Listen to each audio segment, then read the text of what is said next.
So parental care in amphibians. So the parental care is a process or it is an activity by which an animal take care of their offsprings. They maintain their own offsprings near to them. They take care of their eggs, their young ones, until they become able to protect themselves from their predator. So simply we can say a process of looking after the eggs. A process of looking after the eggs or young ones by the parents until the young ones become able to protect themselves from their predators. So ये कैसी process है? एक ऐसी process जिसमें parents अपने young ones, जैसे बाकी animals में एग्स, लार्वा, और जब तक वो यंग वन में डेवलप नहीं होता तब तक उसका केयर लेना, उसको प्रोटेक्ट करना, जब तक वो खुद सेल्फ डिपेंडेंट न हो जाए, खुद अपना प्रोटेक्शन करने के लायक न बन जाए, तब तक उसकी केयर लेना मतलब पेरेंटल केयर होता है. सो amphibian they perform parental care by following two ways. The first one, that is protection by parents by the means of nest, nurseries or shelters. And the second one, second process or the second method, that is direct nursing by the parents or direct caring by the parents. So one by one, we will discuss both the methods of parental care in amphibians. So first one, protection bye parents by the means of nest और nurseries और shelters. तो अलग अलग तरह से parent अपने young ones का protection या उसकी केयर ले सकते हैं. उसमें से पहली मेथड हम देख रहे हैं, protection bye parents by the means of nest, nurseries और शेल्टर्स. इस मेथड में ये अलग अलग तरीके यूज करेंगे, वेगवेगळ्या पद्धती वापरून ते त्यांच्या यंग वंसचं प्रोटेक्शन करतील. अब ये अलग अलग मेथड्स कौन से हैं? जैसे मड नेस्ट फॉर्म करना, जो आपको यहाँ फिगर में दिख रहे हैं. इसमें जो भी फिगर्स लिए गए हैं ये सभी आपको इंटरनेट पर मिल सकते हैं, सब गूगल पर अवेलेबल है, वहीं से ये फिगर्स लिए हुए हैं.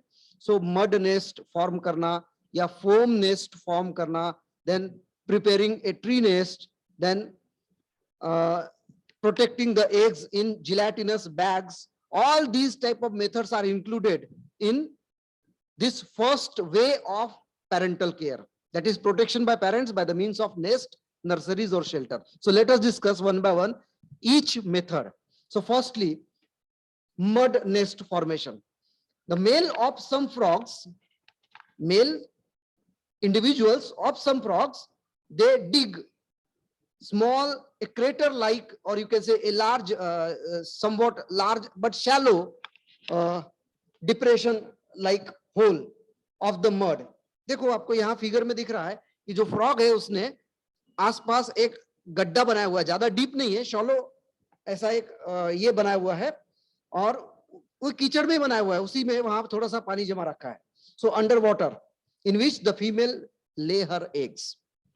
ये एक ऐसी जगह, जैसे हम घर बनाते हैं वैसे उन्होंने एक ऐसा प्रोटेक्टेड एरिया डेवलप कर लिया है कि जहां पर फीमेल एग ले कर सकती है. अच्छा, ये पूरा एरिया किसने बनाया? मेल फ्रॉग ने. Some species of male frog, they dig shallow holes in mud, जो पानी से भरा होगा, and in that water the female will lay eggs, and these eggs, and when the eggs hatch, the early larvae, they are protected in this mud nest. So this is one of the method of protecting young ones by mud nest. Then second one, foam nest. Here you can see there is foam nest. So in this case also, many amphibians, they secrete large quantity of mucus near water and stir it. पानी में क्या करते हैं? ये mucus को secrete करते हैं. They secrete mucus in water and they stir. वो उसको पैर से बार बार, जैसे हम ये करते हैं ना, स्टरिंग करते हैं, तो वैसे वो पैर से उसको स्टर करेंगे. जैसे म्यूकस को पैर से स्टर करेंगे, ऑटोमेटिक वो म्यूकस का फोम क्रिएट होगा. तो इस तरह से ये पानी में फोम क्रिएट करते हैं, और फिर फीमेल उस फोम के अंदर जाकर फोम के नीचे एग जो है वो डिपॉजिट करेगी. सच नेस्ट प्रोटेक्ट देम और their eggs from drawing and desiccation.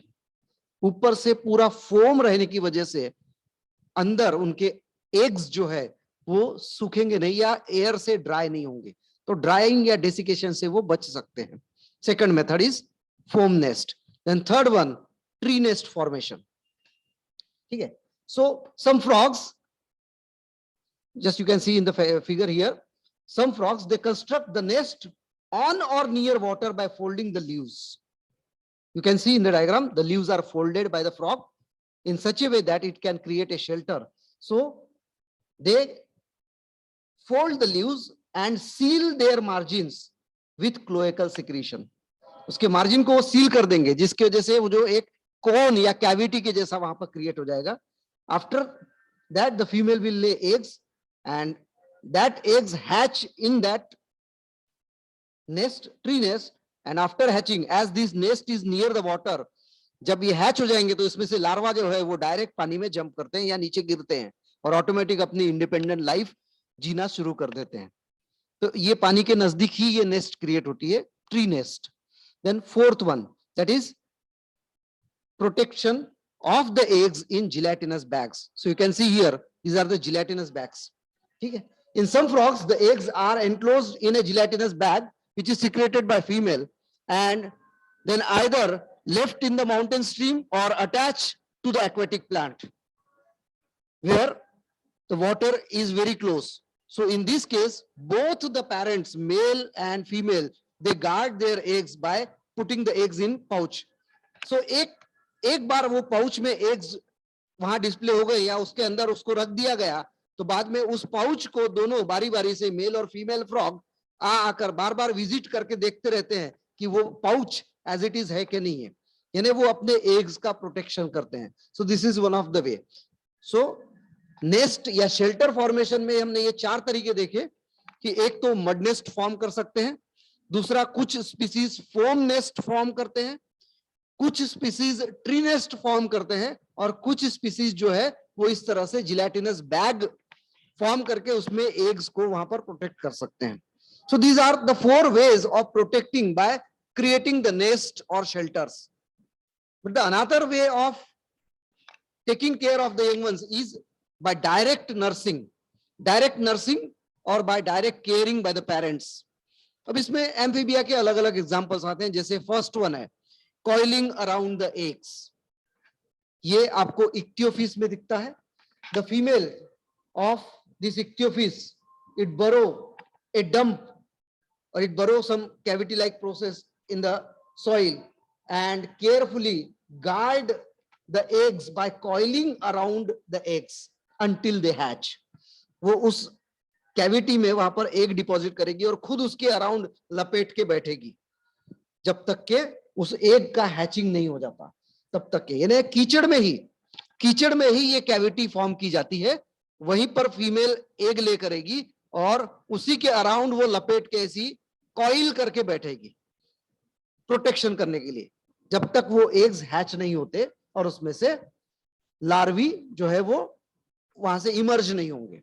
तो this is one method which can be seen in Ichthyophis. ठीक है. Then second one, transferring the tadpoles to larva. Here you can see in the diagram, this frog is carrying the tadpole on its back, dorsal back.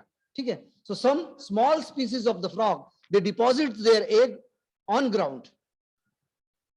ये method में क्या हो रहा है कि यहाँ पर फ्रॉग जो है वो एग्स को ग्राउंड पर डिपॉजिट करते हैं, but after hatching the eggs जब हैच हो जाएंगे तो उनमें से टैडपोल जो है, उन टैडपोल को वो अपने पीठ पर चिपका लेते हैं. They get stuck the tadpole और attach the tadpole on one of the parents back with the help of sucker like mouth. ठीक है. So one of the partner it stuck the tadpole on another partners back with sucker like mouth and get transported into the water because the eggs are laid on the land, and then these larvae or then these tadpoles are transferred into water like this, which is shown in the figure.